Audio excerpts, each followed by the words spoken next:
उन्होंने कहा भगवान श्री कृष्ण सबका मंगल करते हैं। देखो, यहां तुम आई हो, किसी भी भाव से आई हो, तो तुम्हारे ऊपर कृष्ण कृपा है। अगर कृष्ण कृपा ना होती तो तुम मेरे पास आ नहीं सकती थी। इसलिए अब तुम निश्चिंत हो जाओ। जिस पर संत और भगवंत की कृपा हो जाती है वो निहाल हो जाता है। तुमने कहा हमारा उद्धार हो सकता है? बोले पक्का हो सकता है। यही नाम जप करो जो हम नाम जप करते। वो नियम लेकर नाम जप करने लगी। आगे चलकर वो हरिदासी कहलाई और भगवान की परम पद को प्राप्त हुई। तो आप विचार कीजिए, एक नाम जापक नौजवान महात्मा वैश्या भ्रष्ट करने के लिए उसे जंगल में जाती है, लेकिन उसके हृदय में कामना की रेखा भी नहीं खिंचती। यह है भगवान के नाम का चमत्कार। अगर हम नाम जप करें तो हमारे काम, क्रोध, लोभ, मोह, मद, मत्सर ये सब नष्ट हो जाएंगे और सांसारिक अनुकूलता भी मिलेगी और परम पद भी मिलेगा। इसलिए नाम जप करो। कलयुग केवल नाम आधारा, सुमिर सुमिर नर उतरे पारा। नाम ही सर्वोपरि है। अरे जी, आपका कहने का भाव है कि कोई भी तीर्थ याटन, व्रत आदि या कहीं स्नान आदि करने किसी भी पवित्र नदी में, ये सारे साधन एक तरफ और नाम एक तरफ। नाम एक तरफ। आप गंगा नहा के आए और फिर वही पाप किए तो क्या नहाने से मतलब हुआ? आप काशी गए, घूम आए, दान पुण्य किए, फिर वही शराब पी रहे, मांस खा रहे, बेविचार कर रहे, गंदे आचरण कर रहे। काशी जाने का क्या लाभ मिला? आप कहीं नहीं जा रहे, अपने घर में रह रहे, मेहनत करके कमा रहे, खा रहे, पवित्र भोजन कर रहे हैं, थोड़ी देर भगवान का नाम जप कर रहे हैं, आप पवित्र हो जाएंगे। नाम में जो पवित्रता है वो किसी में पवित्रता नहीं है। गंगा जी क्या है? भगवान का चरणोदक है। और नाम क्या है? भगवान को अधीन करने वाला है। सुमिर पवन सुत पावन नामो, अपने बस कर राखे रामो। सर्वलोक स्वतंत्र परम निरंकुश भगवान को वश में कर ले। ये भगवान के नाम का चमत्कार।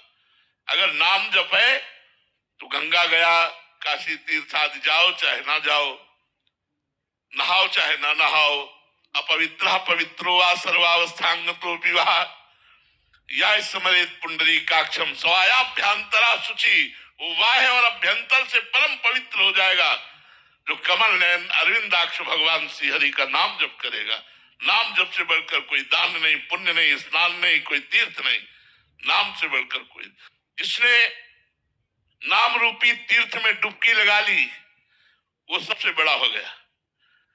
नाम रूप में अगर नहीं तो फिर जैसे हाथी स्नान किया और धूल डाल लिया, क्या स्नान का फल? ऐसे अपने लोग रोज सब तीर्थ ब्रज आते हैं, गंगा स्नान करते, सब वही गंदी बात, वही गंदा चिंतन, वही गंदा व्यवहार। तो हाथी स्नान हुआ, स्नान तो हुआ, लेकिन हाथी वाला सोन से फिर रज डाल ली तो बेकार हो गया। नाम जब करोगे तो सब ठीक हो जाएगा। ये हमारा विश्वास है। हमारे शास्त्रों, हमारे संतों, हमारे महापुरुषों से जो हमने सीखा, वो नाम जब से जीव का कलयुग में निश्चित उद्धार हो जाएगा। मर्जी, आप मना कर रहे हैं क्या तीर्थयाटन स्नान आदि के लिए? करो, हमने कभी मना नहीं किया। गंगा स्नान करते हुए नाम जप करो, काशी जाओ, पुरिया जाओ, दर्शन करो, लेकिन भगवान का नाम जप करो। तो इन तीर्थों में, गंगा स्नान आदि में पाप की वृत्ति जो बनी रहती है वो नष्ट नहीं होती, पाप नष्ट होता है।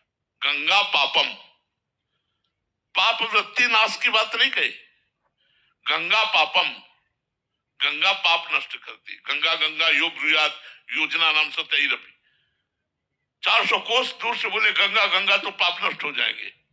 लेकिन पाप प्रवृत्ति, ये तभी गोस्वामी तुलसीदास जी ने कहा, राम राम राम जी है जो लो तू न जपी है, तो लो तू कहूं जाए, तिहो ताप तपी है। सुरसरी तीर, गंगा के सुरसरी तीर बिन नीर दुख पाई है, सुर तरु तरे तो ही दारिद सताई है। गोस्वामी जी तो स्पष्ट वर्णन कर रहे, गंगा के किनारे प्यासे मरेगा अगर राम राम जपेगा नहीं तो। कल्प तरु के नीचे तुझे दरिद्रता सताएगी, सोवत जागत सपने न सुख पाई है। जुग जुग जन्म जन्म हमारा व्यर्थ चला जाएगा। छुटबे के जतन विशेष बांधे जाएगो, वह विष भोजन जो सुधा पानी खाएगो। यदि भजन नहीं तो सब बेकार, भजन है तो कुछ न करो सब ठीक हो जाएगा। नाम जप करो, खूब नाम जप, इसमें पैसा नहीं लगता। काउंटर ले लो, राधा राधा राम राम कृष्ण कृष्ण हरि हरि, जो नाम प्रिय हो वो खूब नाम जप करो।